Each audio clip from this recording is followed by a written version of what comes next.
Hey, Mike. Jasmine.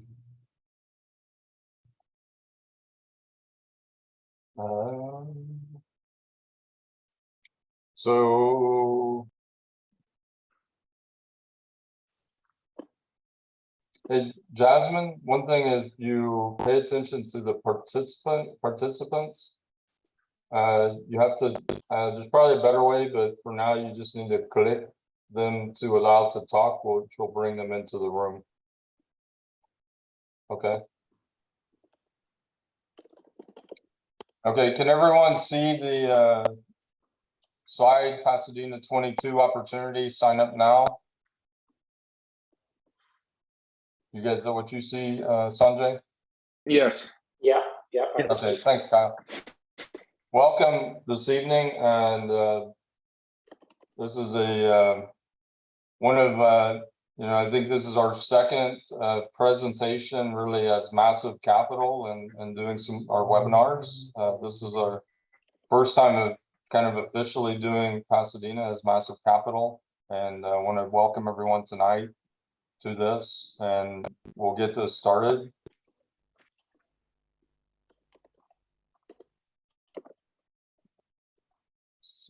There we go. So our disclaimer, I'll let everyone kind of take a browse of the disclaimer as we roll through, and just know we're not CPAs and we're not legal authorities. So tonight our agenda is, and I'll let Sanjay get into the sponsor team, and then we'll get into the executive summary, followed up with our business plan, and really it's kind of next steps in Q&A.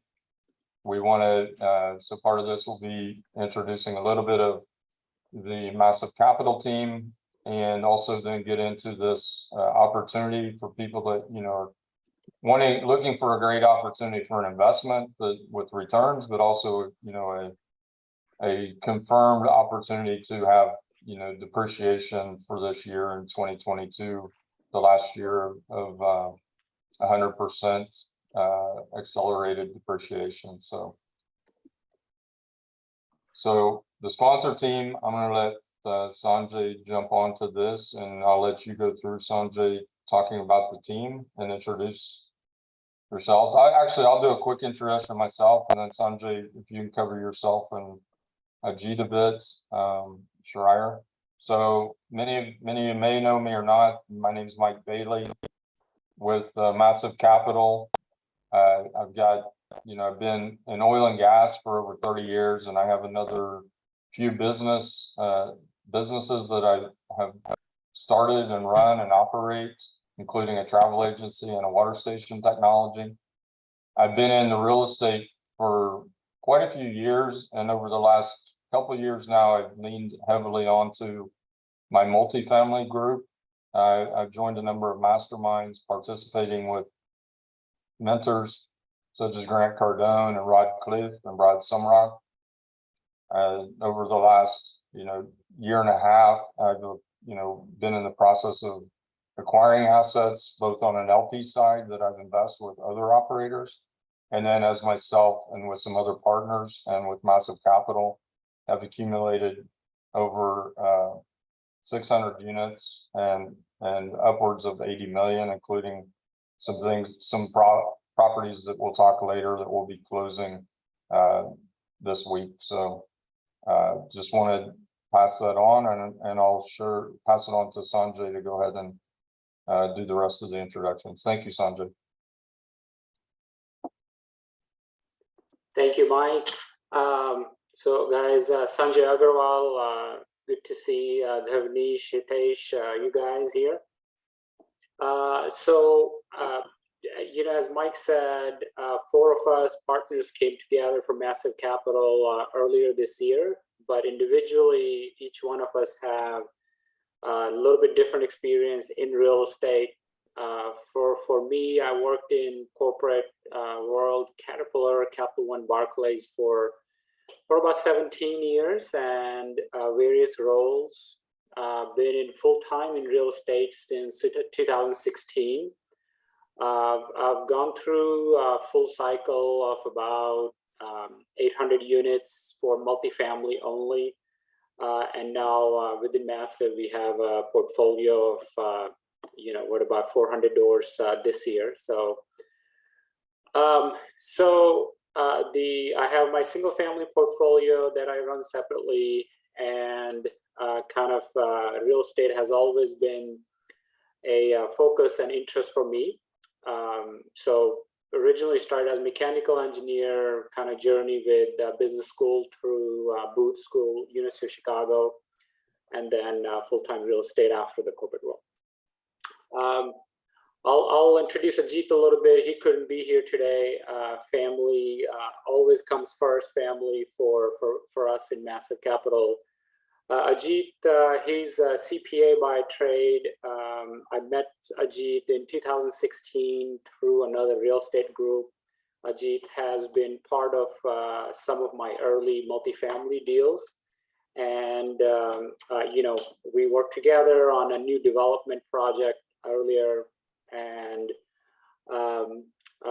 yeah, we've known for a while. Earlier this year, when we came together, we started looking at the deals to co-sponsor and put them together. So he's got a big 6 consulting firm, CPA, accounting experience. He keeps us straight on our numbers, and business degree, MBA from UT Austin. So I'll hand it over to Schreier. Sanjay, thanks.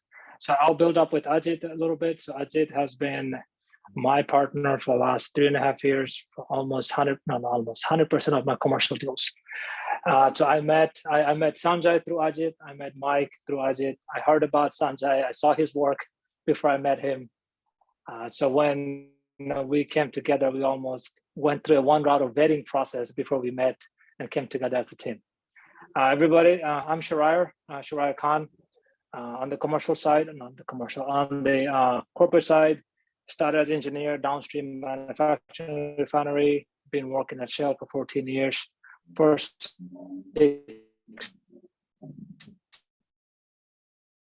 Schreier, you're everything.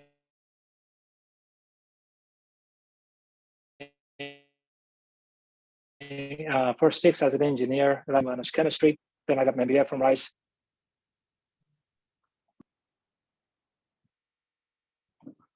Schreier, we lost you again. Okay, sorry, am I back? Yes.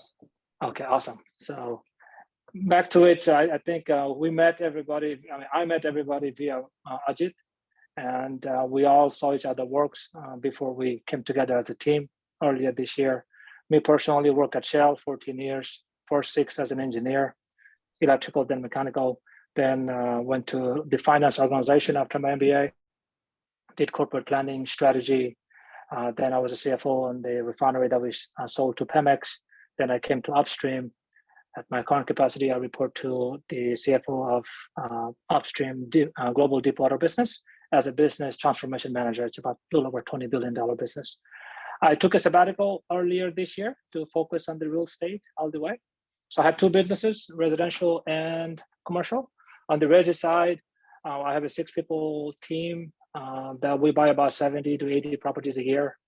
The last 4 years, we bought a little over 200 assets in Houston, and we also do in Dallas.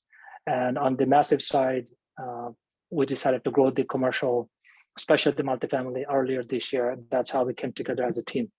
I'm happy and proud to say that our team was built on skill sets, not on relationship. That came later.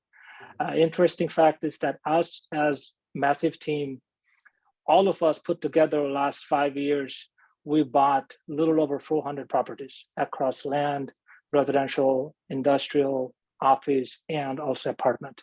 So, and 3 of us being finance, 3 of us being engineers, that pace and the understanding and the way we designed the team, that kind of came together nicely, and we'll talk about that, how we kind of came together.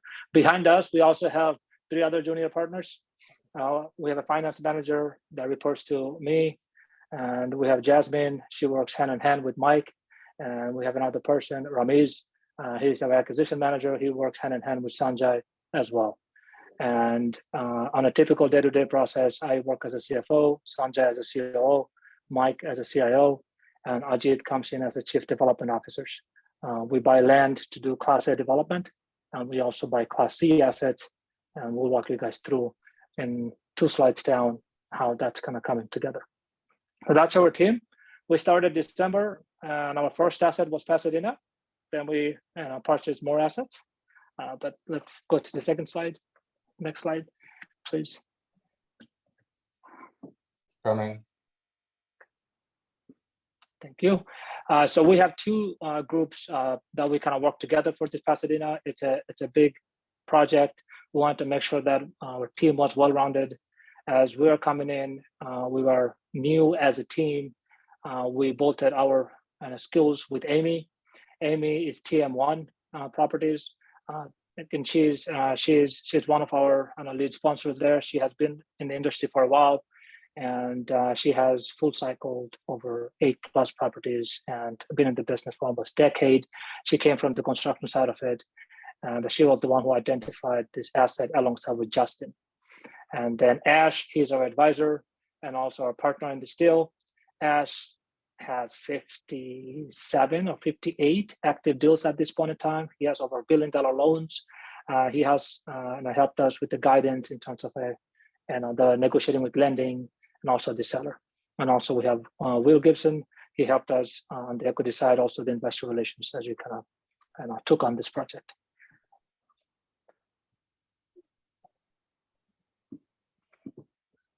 Slide.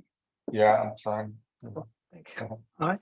So since March, so this on the right side on the screen, it's where we at, and given our team and what we wanted to do, and we look at assets top down and bottoms up. Top down means if the US is our marketplace, what assets, what areas, what markets, what counties will be the best place to go statistically, and then we look at the bottoms up. That means we apply the local knowledge, then couple it, then we do it together to identify the assets and then make acquisitions. So I'll start as is, then I'll go backwards. As of now, as you can see, we're in 6 markets. On the left side, on the bottom, going backwards, this deal that we're going to talk about, Pasadena, that's our first acquisition in March. Since then, we closed Villages of Fate. That's a Class A building in Dallas, mixed use. Then in July, we closed on Ingalls apartment in Denver. September, since the Villages of Fate property was beyond pro forma performance, we bought the land next door to do a new development. That's our entry into the new development. And those assets, as of now, they're performing above the pro forma. And then we have 2 closings this month. First one is Water's Edge in Fayetteville, North Carolina. That has been closed today. So yay, we got another property in our portfolio. Tomorrow, we're closing Vineville and Windy Hill. Windy Hill and Vineville, 174 units in Macon market. That's our way into the Atlanta market. And we have a couple of more in the pipeline. We have a 416 units Class B in Dallas under contract that we're looking to close. It's not quite ready to finish the project yet, but that's in the pipeline. It's under contract. As of now, since we came together as a team in December, by tomorrow, we should have a little over 400 units under our belt within our portfolio. And then on top of that, we'll have hopefully another 416 by the year end, hopefully. We also have another new development land under contract. It's an energy corridor. So Ajit looks after all the new developments for Class A type properties, and as we look at the existing assets. So that has been our performance. So what also just going to add into it, when we started the Massive Capital, and in a sense, all of us, we played in the multifamily sector solo, but we decided to play together as a team with the expectation was within 2 years, we would like to hit about $200 million asset under our management. That means we want to be the operating owner. So we kind of sort of went in a corporate way. We have an in-house analysis that we use to identify markets. That is our proprietary data. And also you could see as we talk about it, that C-level team was structured that way. Behind us, we have 3-4 advisors. They have been there, done that. Each of them owns at least 5,000 units. They're our advisors to keep us in line, and then give us the confidence and helps us when we look into 400 unit apartments in this market in Dallas, which is one of the hottest and the most liquid market in the US. So that's how we structured it. That's how we went for it. And as we went for it, we put a lot of processes and checklists in place. And based on that, we can operate. So we have a standard procedure that we do, and every single project, every single acquisition must follow those. And if you miss something, we go back in and finish and fix it, then we move forward. So it becomes a standard procedure for us to grow, not a typical, I buy one property, figure things out, go buy the second, things like that. And you'll see how our reflection of last 6 acquisitions and factor into our operating procedures, and how Pasadena came about in the light as well.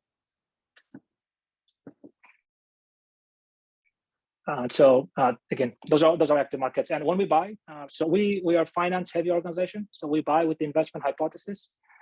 So depending on the market, we'll go buy. We believe every single cycle it's a buy cycle, but the way we buy in one cycle, it doesn't work in another cycle. Example will be when we purchased the Pasadena, that was our last bridge debt. And then after that, last bridge and non-recourse, since then, the interest rate was going up. We didn't know how high and how fast it's going to go up. So as an organization, we made a decision to buy bank recourse debt. Those are expensive. Those are tough to come by. Not everybody will do it if you don't feel comfortable as a team. As a result, we ended up buying 4 assets. Those are high quality assets at a good price, at a 10 years fixed term, and interest rates ranges from a 3.75 to 6%. Where market is at a 9-10% bridge debt today, our bank's interest rate is 6%. So when we buy with the investment hypothesis at the macro level, then at the asset level, then at the property level. And those are our 4 buckets that we take a look at it. On the left side of what we buy, we always use a portfolio approach theory. We're finance guys, and we buy multifamily to blend on a cash flow and appreciation. If you buy in a Denver, it's an appreciation. If you buy in a Georgia, it's a cash flow. Dallas is a blend, and Houston is somewhere is a blend as well. So we offset the hedge as you see it fits. We also understand the characteristics of each of the locations, and that's how we buy. And whenever we buy, we identify the locations based on our in-house analysis. Then we partner with local operators. Because one of the risks of running an operation is knowing the local block, knowing the local street. And that is a tough one to come by. Anybody can run a census data and figure out the growth, job growth, market, that kind of stuff. But knowing the street by street on a multifamily asset, it is tough. So all of the asset that we bought, we have local understanding at a block by block basis. And that's how we have parsed each of our assets. In other way, if I'm from Houston, Sanjay is from Dallas, we never did a multifamily, we're not going to go Colorado, buy the asset for the first time. We're going to de-risk everything, then we're going to buy, which is the last one. Everything for us is risk adjusted, not just every time. Where we buy, and a very standard, our first priority is the location, second priority is the asset class, third priority is the price. So that's how we rank our decision metrics. And at a minimum, we would not go into an MSA that has 90,000 population. That's typically decided by the agency debt. Another way, if we don't see any exit using an agency debt and or refi in a given location, potentially we're not going to go in. That puts us on a good side of the market as well. And how we structured the debt, again, we buy depending on, so on the whole capital stack, we are flexible enough. So on the equity side, we have 3 different buckets of money. We have our own massive capital fund, and you'll see how we use that for Pasadena. Then we have our institutional partners, and we have the LP equity. So on the equity side, we manage all 3 together. And then on the debt side, we have recourse and non-recourse. So we designed the flexibility within our organization. So depending on what the market goes, when an asset shows up, which is very investable, we can add those flexibility and make something that seems to be odd, but really good financially. And that's how we make the choices. That's all. And again, I tend to talk a little bit fast. If you have any questions, drop a note or reach out to any one of us for the investor relations. We have Mike manages that most of the time. Thank you, Mike. Then we have Candice. She's in it full time, and Jasmine, she is full time as well. And one key thing to do is all 7 partners that within the massive umbrella, everybody's full time. So we have full focus on every single thing that we do, alongside with every acquisitions that we make. That's there. All right, let's get to it. Okay, so let's get to the project. And as I get to the project, what I will do, I'll do some grounding. So the question is, before I get into the project and the returns, one of the question is, we closed this property in April, and this is going on end of the year, November, October, November timeframe. Why are we raising it, right? What's the point? So I thought I would just talk about it now. Also, you'll see this across the organization, that we are extremely transparent. We'll share with you when the time comes, or before the time comes. We're extremely comfortable talking about uncomfortable topics. The first one was organizational decision. As you have seen before, we closed 6 assets, 5 more assets since Pasadena. So what we have and what we've seen, that all of our assets are performing above the pro forma. And Pasadena 22 was the only asset that we held back raising 100% of the equity. We didn't realize how we're going to grow. So we thought we're going to be adventurous, and we thought, which is a good thing. So which is still there. And reflecting on our portfolio performance, understanding the data that we have, understanding our future growth and the market, we decided to finish the business plan for this property. So another way, as I was mentioning, that we reflect every single thing that we do so that we don't miss anything out. So this was the only project that we did not finish the business plan, and then we'll go back and finish that. Second thing was a question about the investor return. One of the things that typically somebody would ask, hey, is that a capital call event, or is that a dilution event? The answer is no, it's not a dilution event. We assumed in our business plan a 6.1 million raise, but we stopped at a 5.5. So we had a delta about 550K or so. We just didn't raise it at that point.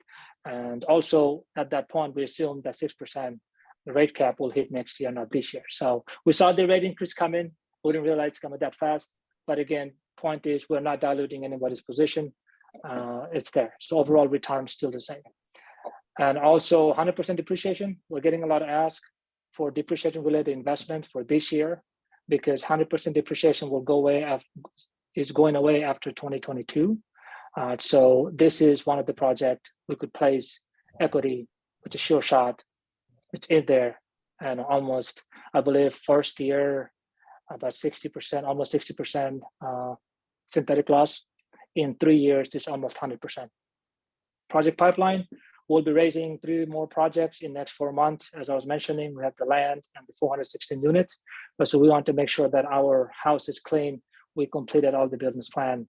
So putting all together, we decided to raise around $500,000 to complete the business plan, knowing the project return will stay the same for LPs for this project, because of the fact that number 2, we're not diluting anybody. Okay.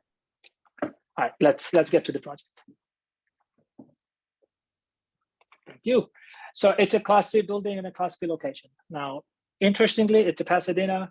I personally worked in the Pasadena area since 2009, from 2009 to 2017. So one of the understanding about the Pasadena is, what you drive by, and whatever you see today, it's going to be there 10 years from now. It was the same 10 years before. But the coolest thing, everybody is refining heavy, and the economy has a lot of cash. Even though that looks, I'm going through in a rough neighborhood, but it isn't.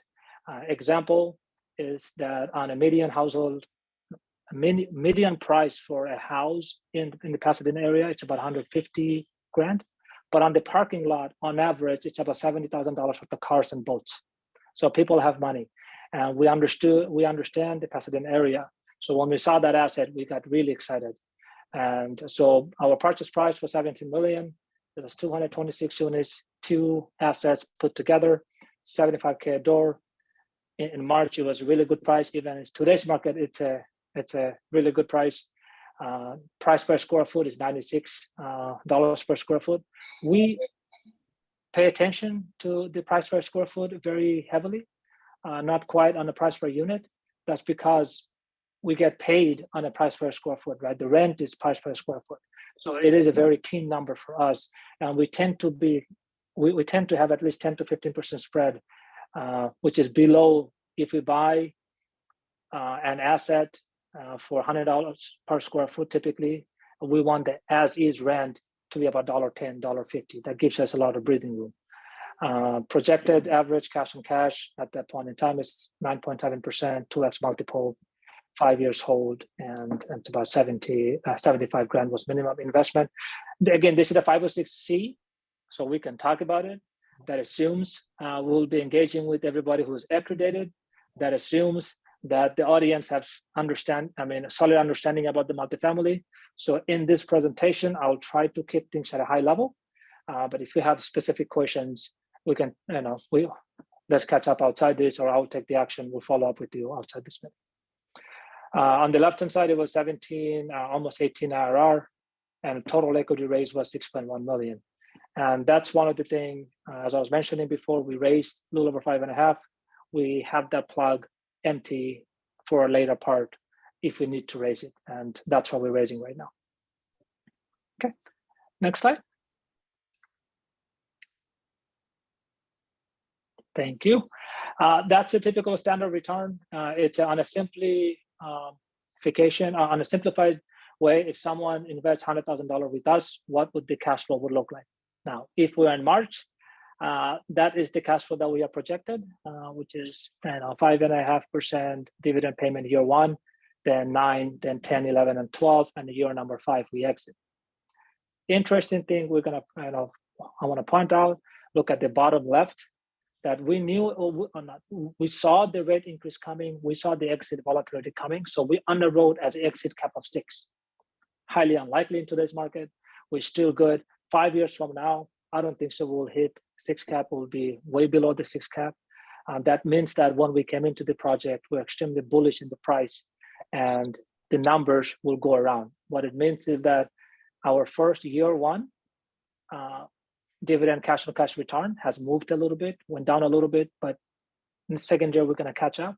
That's because even though we are performing way above our revenue target, our OPEX at par, our interest rate went up from 4 to 6%, but still the project is a healthy project, and returns will stay the way we are projecting, but our cash flow is slightly skewed to the year 2 and 3.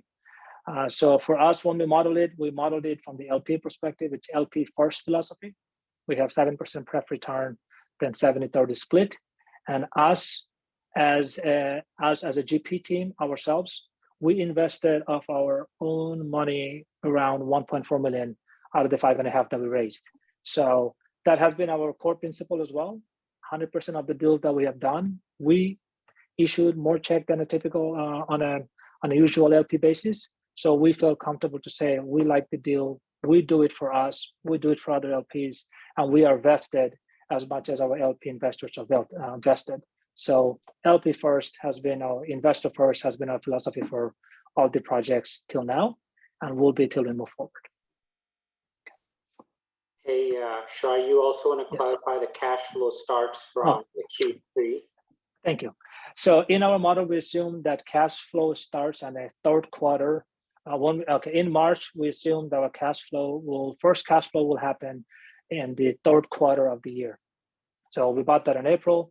Our plan was to issue the first dividend in January of this year, next year, the first one. So that's the plan. That is the plan. And so depending on how crazy the market goes, we'll see. But that has been our plan to issue the dividend, the first one. The amount will be different because of some of the cash that we're going to hold back, but we are still working towards issue first dividend in January of next year. And then we'll catch up from the year 2 and 3. We did that because we knew that's a heavy CapEx project. As you'll see in the slide after, it's extremely heavy CapEx project that we're going to come in. And we have 2 assets. One of the assets will do interior rehab, but 90 of the units will be interior rehab. That was in the Marsh area.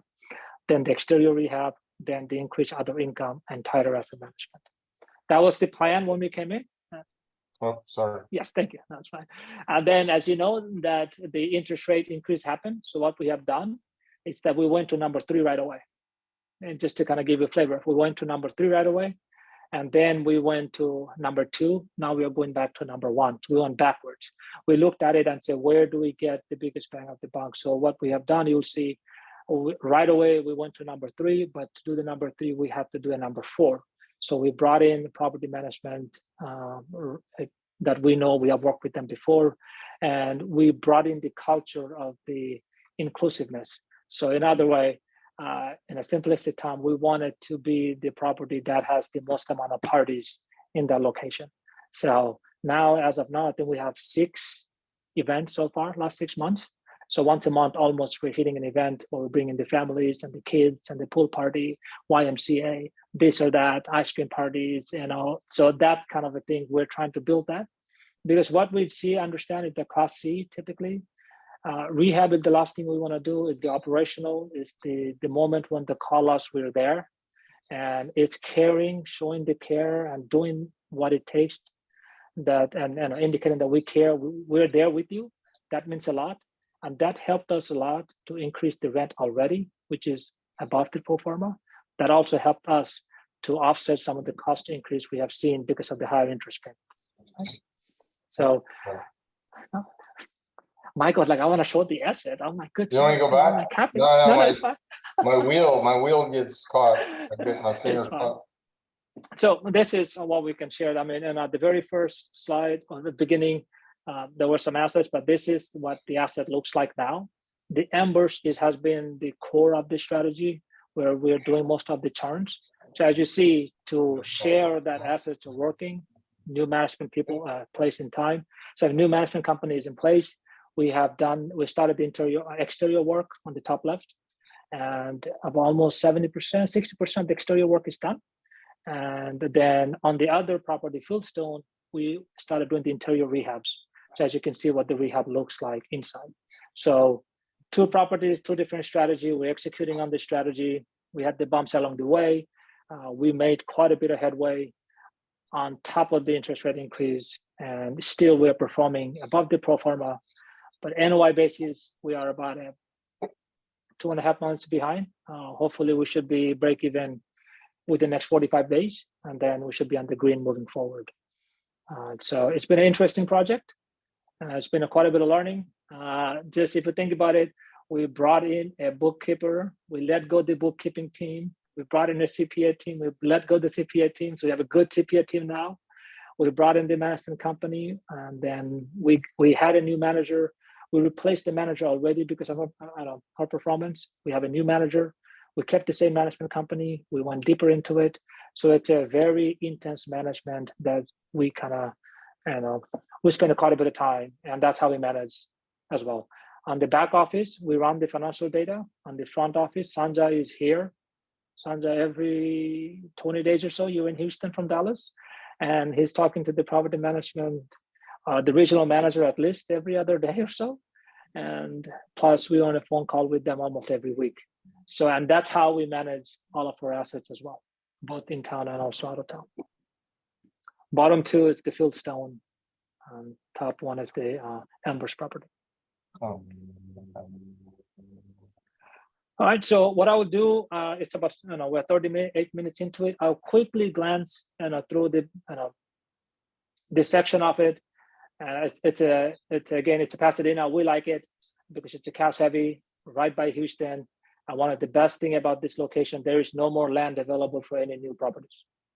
So we have what we have here, and our replacement cost is way higher than our purchase price. So by design, when we make that thing and we hold it, we should be in a profitable area, and that's one of the reasons we also got it. And it's a cash heavy, right by the airport, right by the 610 and Delta 8. It's a nice little corridor there.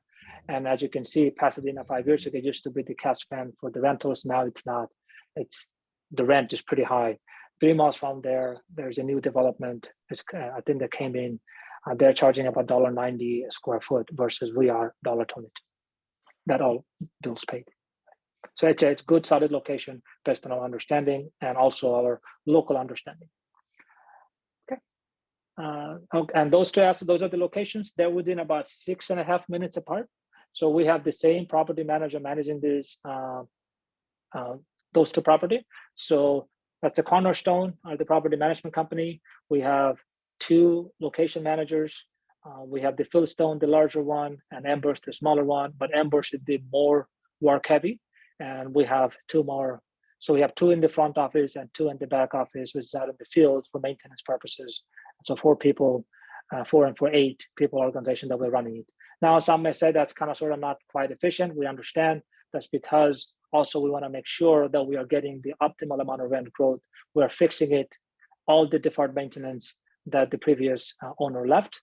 That was another thing we'll talk about it is that, when we took over this asset, Fieldstone and Embers on paper was fantastic. On the lease audit and the fantastic. On the reality, that was something else. That was interesting 45 days or so that we went through.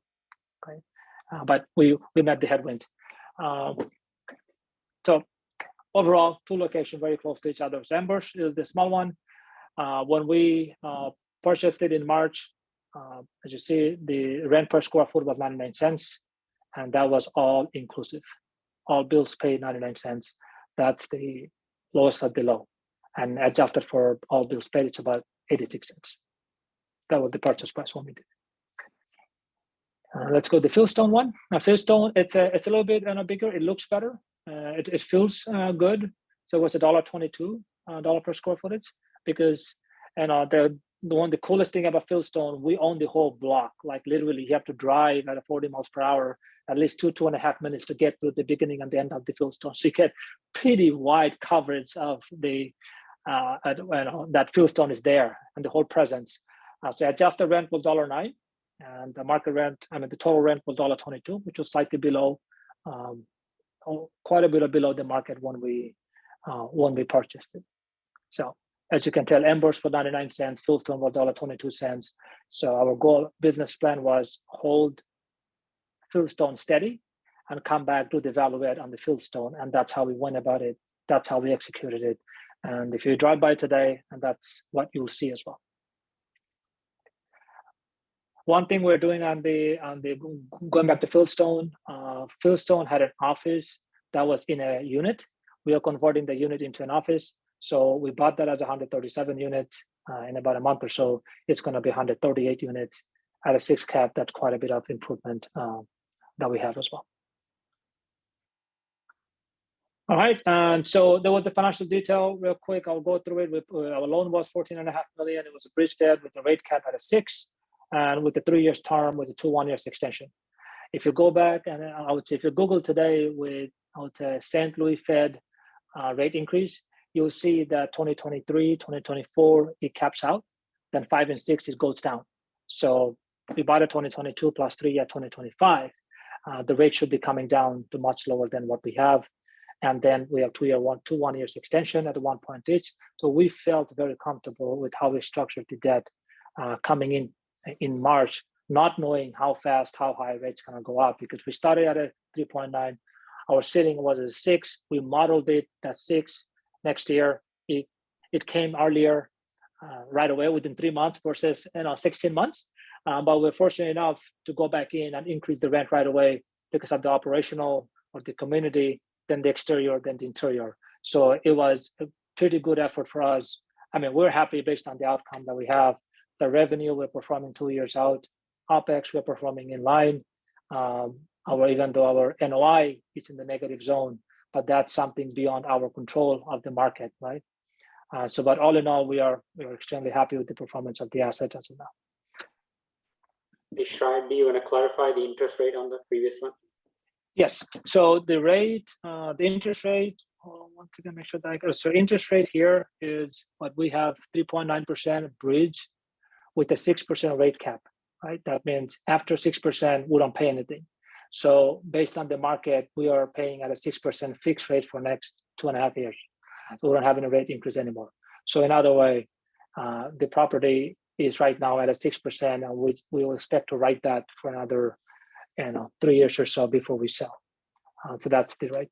And we're also exploring always every single business strategy. We have a exit strategy by sell. We have an exit strategy by refi.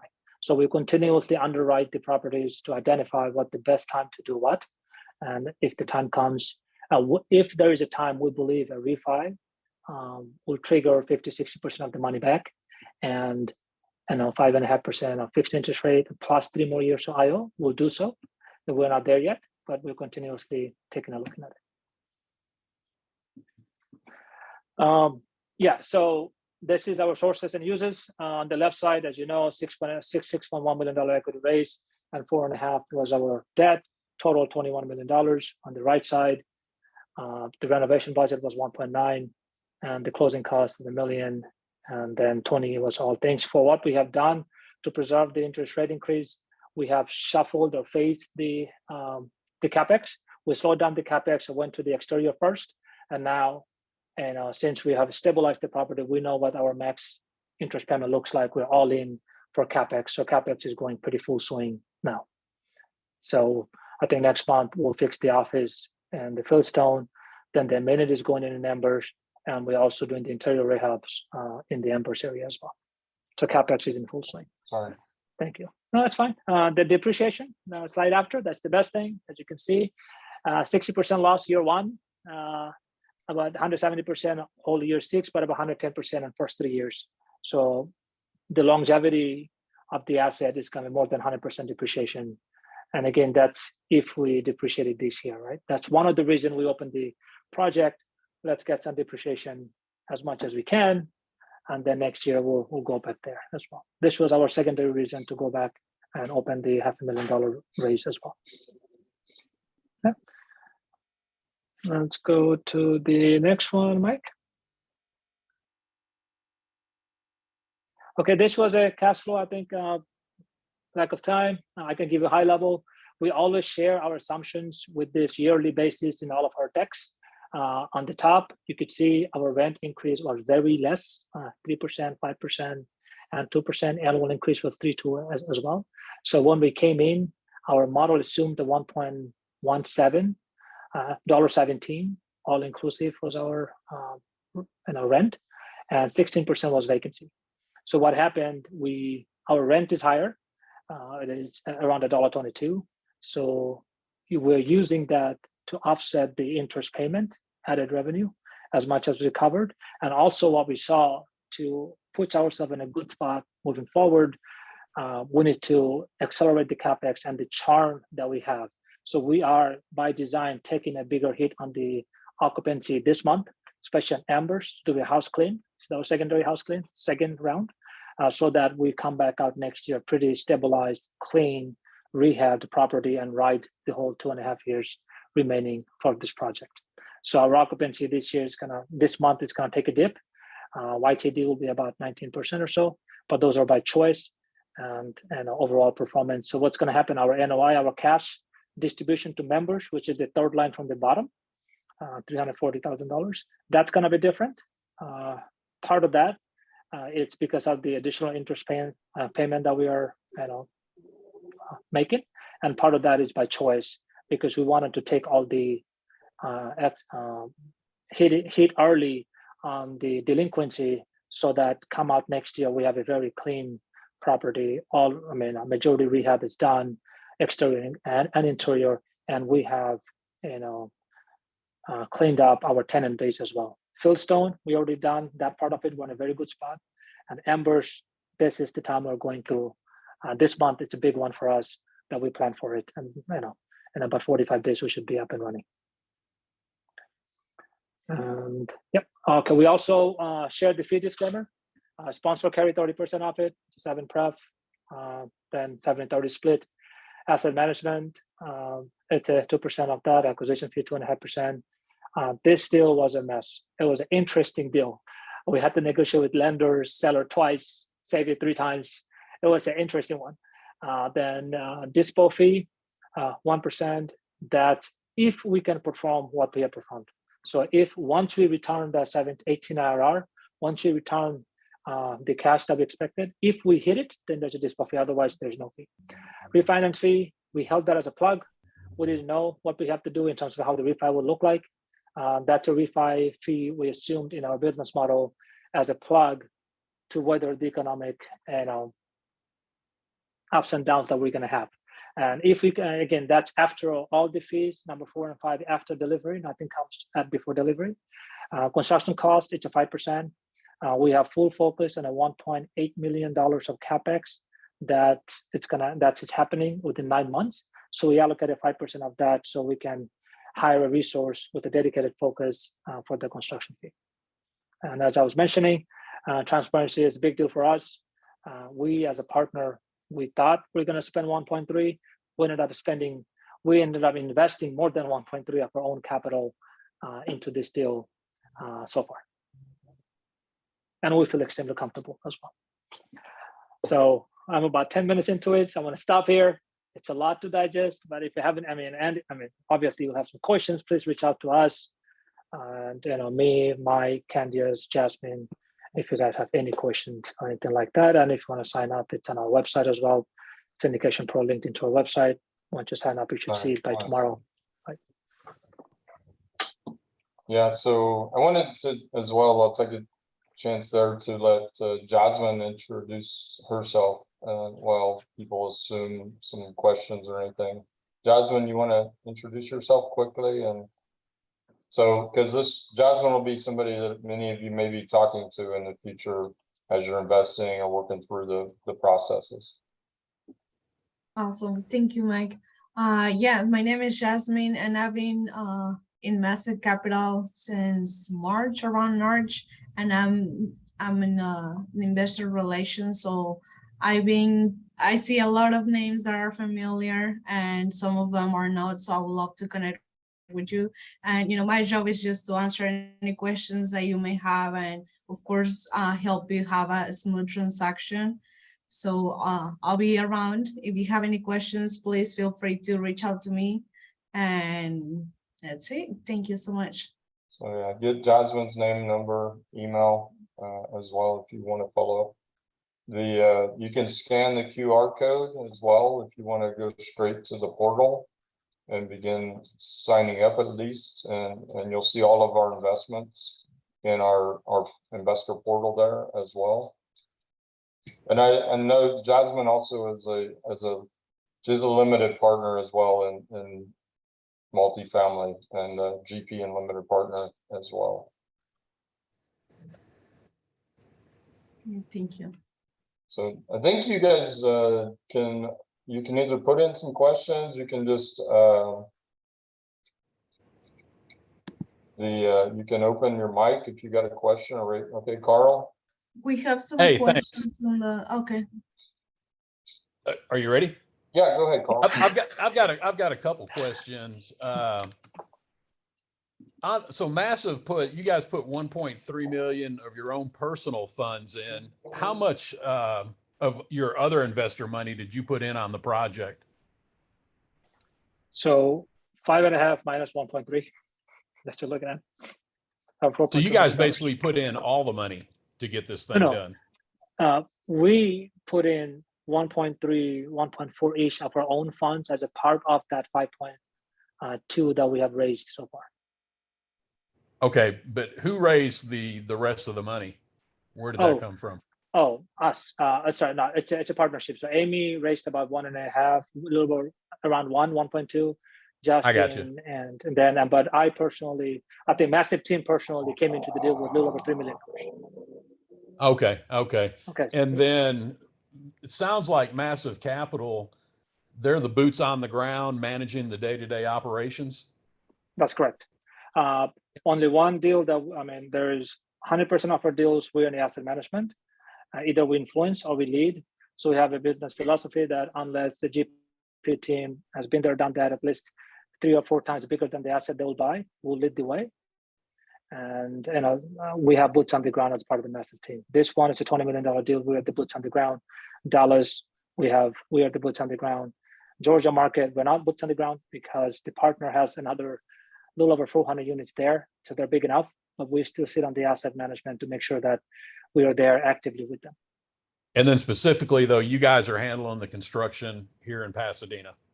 We hired GCs. We had 4 vendors that we went through. It's like a typical process. We went through the vendor process. We interviewed them, walked the properties with them, gave them this scope, went to the second round of iterations of it. Then we placed the bid. So we have a general contractor managing that. And then we have a dedicated resource to manage the general contractor as well. Mike is managing the CapEx, Sanjay is managing the OpEx. I'm looking at the P&L, and Bhaskar is finance manager. He's working with Sanjay, looking at the reportings and the billings, account payable, receivable as well. So I have a back office and a front office to manage the property management companies and the vendors that we hire. Okay. Okay. I'm over in Pasadena a lot and I Okay. drive by them, through them. I never see more than one or two guys kind of clumping around. Are you going to get a crew in there and just knock this stuff out, or are you just kind of doing it So little piece at a time? no, so we leaned on the CapEx as of now, right? We have a $1.8 million of CapEx bucket, but we did a very tactical way. We went outside than inside. The whole idea was that to stabilize the property, to go through the whole interest rate increase, then drop the money, right? We don't want to add the interest rate increase, revenue increase, property tenant increase, and the CapEx risk all together, right? So we everything that we did was deliberate choice. So we didn't open up all the nozzle at the same time to spend. Otherwise, it gets too messy, right? So yes, what you're saying is right. On the embers, there's a lot of work happening inside. You're not going to see it unless you'll see cars parking on the embers to do the rehab work. So on the CapEx, we did quite a bit of improvement on the embers. Sorry, on the fieldstone. On the embers, the first thing we hit it is the outside of it. And what we have done, we went through the iterations of hiring an architect, a designer. We had two designers. One came in and did a little bit, and then by the time she came in, took us a little bit. We played with the color, then we did it. Yeah. So it's a choice. We did it. Yeah. So Carl, to add to yours, some of the exterior work was required by the lender and city stuff. So we kicked that off right away. And the designer that we were working with, we wanted to kind of get the all cohesive design for colors, the office and the amenities. So the pool and dog park and grill and there's a little other play area for kids that's planned. So that designer has taken 2-3 months for us going back and forth and finalizing that, but that's finalized now, design. And as we kick off the amenities, you may see that like more people working there to kind of put it in that way. Well, on the outside of the property, it is a small property, and I still see a lot of rotten porches, rotten wood, not painted. That's what I was getting at. It seems to me with the interest rates going up, you'd want to put a whole crew in there, knock it out. The AC units, you look like you have kind of, I don't know, shade tree AC guys out there doing one at a time. I was just asking, maybe that's the way things are done. I don't know. So how should I say? It's a Class C asset in a C+ area. It's going to be ever the same way, right? Can I go back and fix everything up tomorrow? Absolutely so. But once you're done fixing it, would you be able to pay me back for that money that we're going to spend? You can't. So we're balancing out as we go, right? One of the experience that we have on the Fieldstone one, if we pump and dump, what's going to happen is I have to flush out the tenant simultaneously with the CapEx money. So we're going to bleed both ways. We just chose. I got you.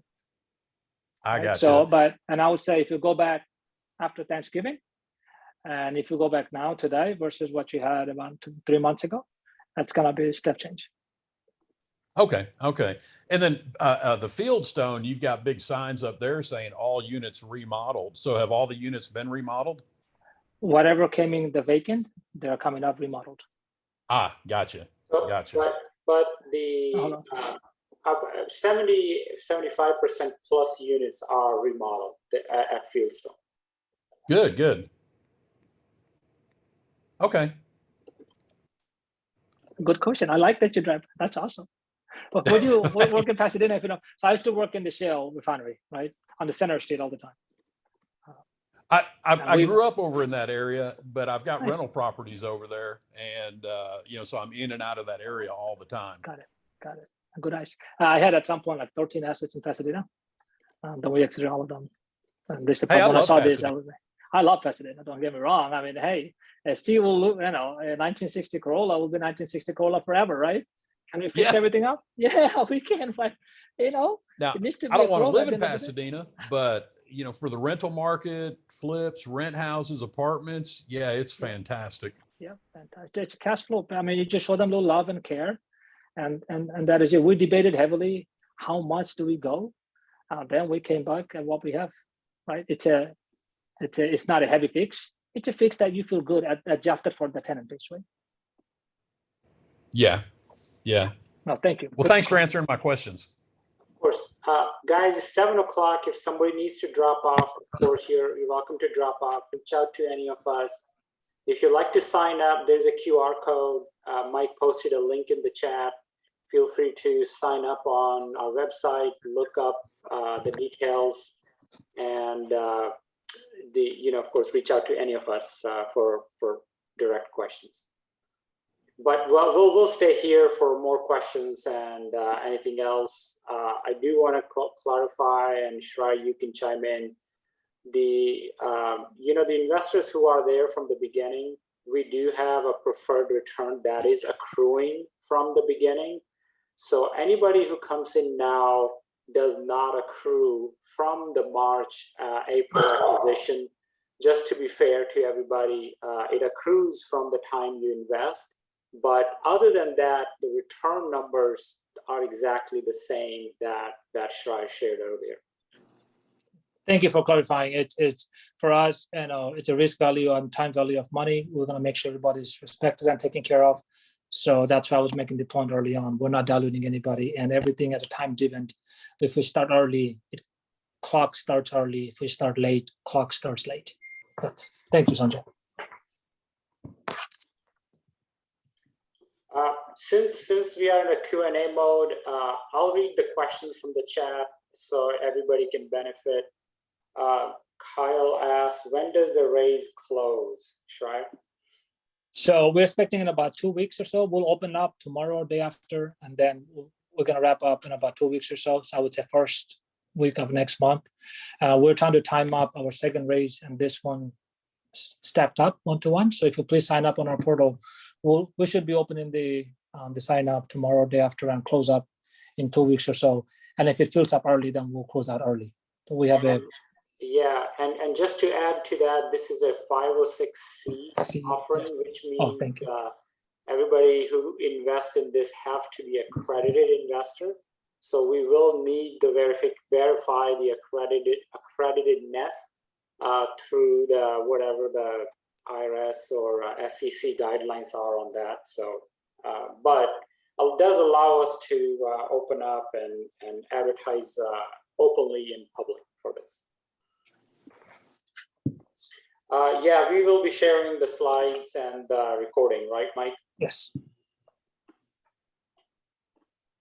Hey, Sanjay, Hitesh here. Can you hear me? Yeah, Hitesh, I can hear you. Yes, go ahead. Yeah, Sanjay, thank you for answering my question. Just one quick one. When are you planning to close this property? So we have already purchased this property back in April. Okay. So that's what Shrai was talking earlier a little bit, that we have already closed. We are operating. Our original business plan was to raise a total of 6.1 million, but we stopped at 5.5 million because we thought we could operate with the lower raise, which would have increased the return for everybody than what was on the slides. But with the market conditions and everything else, and the CapEx lender is taking a little longer to reimburse us, and it's a process. So working capital and everything else, we decided to open it back up. So property is closed, and you're coming into a project that is already operating. So. Oh, okay. Yeah. So now currently you are looking to raise around 500K in next couple of weeks. And as soon as those 500Ks are raised, you will be closing the deal, right? That's correct. That's right. Okay. And just one more in that case, what about the depreciation? Whether everybody will get the same amount of depreciation, those who invested prior to April and those who will invest now? Yeah, so depreciation is an equitable allocation to the LPs based on their investment. that's not a timing dependent. Okay, all right.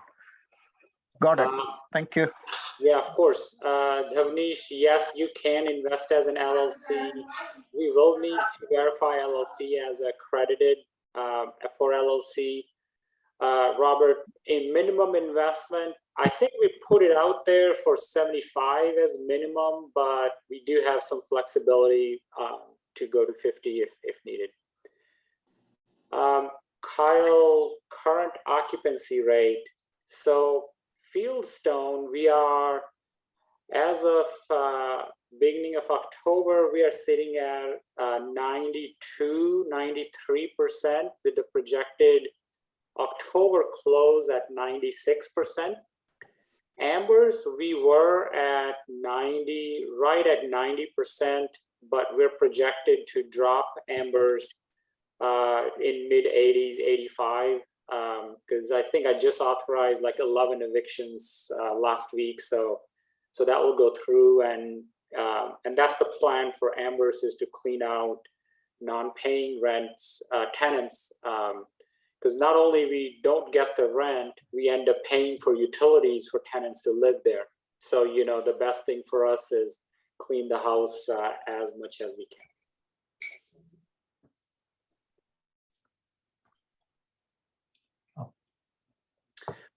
Okay, any high-level comment on what is needed for an LLC to be an accredited investor? So the accredited criteria is same for individuals or LLC. So criteria is, and Mike and Schreier, keep me straight. Yeah. Criteria. So, sorry, go ahead, Schreier. So I was going to say that your LLC is a pass-through entity. So as long as the managers of the LLC owns $1 million or makes it 300K or above or 200K or above, it should be okay. Yeah. So it's a cool thing about the LLC that you, as the owner of the LLC, will to say, hey, I am an accredited. That's my LLC that I own is accredited, so I can invest. So the same definition, but you have two layers of flexibility. Either the LLC owns the asset, or you could own the asset, or mix together or stack together. As long as you hit the threshold, it should be okay. Yeah. So if there are 3 partners in LLC, that means the total addition of income for all 3 partners should be more than 300K yearly. That's right. Is that right? That's right. Okay. Yeah, I believe Okay. that's the case. So, got it. Understood. And Hitesh, if you guys do decide to invest, let us know. We can confirm this, because I know when we got a C Corp investor, our guidance was C Corp by itself has to qualify as a accredited investor. Didn't matter who the members are and everything. For a pass-through LLC with a single member, it was purely whoever the member is, single member. If the single member is accredited, LLC is considered. For partnership, we believe what Shar said is correct. It still goes to the partners because it's not a C Corp or a S Corp. Right. But we can confirm that just to be sure. No, wonderful. Thank you. Appreciate it. And we also just, if anybody needs help, our CPA is offered to support us on any accreditation requirements. So we have an in-house CPA tax strategist now and a CPA. I was mentioning that we have cycled through twice. So we have a CPA team, a bookkeeping team, and the owner of the partner of the CPA firm, and heavily involved with us. And if you guys have any questions, we'll make the introduction, go sit down, have a 5-minute chat or 30 minutes chat, and he's going to give you the feedback. Hey, Sanjay, just one more question, and it is more like a confirmation, I believe. So I do understand this particular property is in Texas. So whatever K1 that we'll get, it will be a Texas K1, and because you guys also own property in other states. However, if we invest into this, the K1 will be a Texas K1. Is that right? So the K1 we will issue. Yeah, so this is all Texas. Yes, everything Texas, is in Texas. Yeah. Okay, wonderful. Yeah, thank you. Okay. There's one question. Will will the distribution start in January? Will these new investors be getting the same distribution? So we're expecting distribution to start from January 23. We have to figure out the accrual will be different for the new investors. What do we distribute in terms of cash? I think it should be same in January, but the cap that the new investors will hit will be lot sooner than the others. The rate will be the same, amount will be different because you are getting a less amount of days, right? The count of days will be shorter, so your net amount will be the shorter, but the rate will be the same. If the investors get 5%, hypothetically, and some will start in January, they're gonna get the whole 5%. And if we start in December, you'll get 1/12 of it. Yeah. And we'll manage that in-house.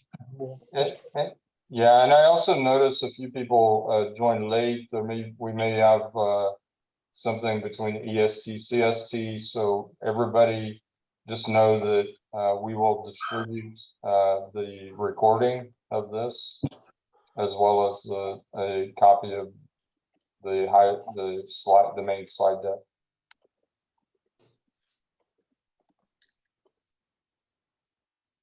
All right. Cool. Thank you. Oh. Thank you all and have a great night, and reach out if you need anything, sign up in the portal, at least get an opportunity to see what investments we have now and in the future as well. You can use the link there that Jasmine put, or you can just scan the QR code on the screen. Thank you, everybody. Thank you. Great Take care, evening. everybody. Take care. Bye. Bye. Okay, thank you all. Good night.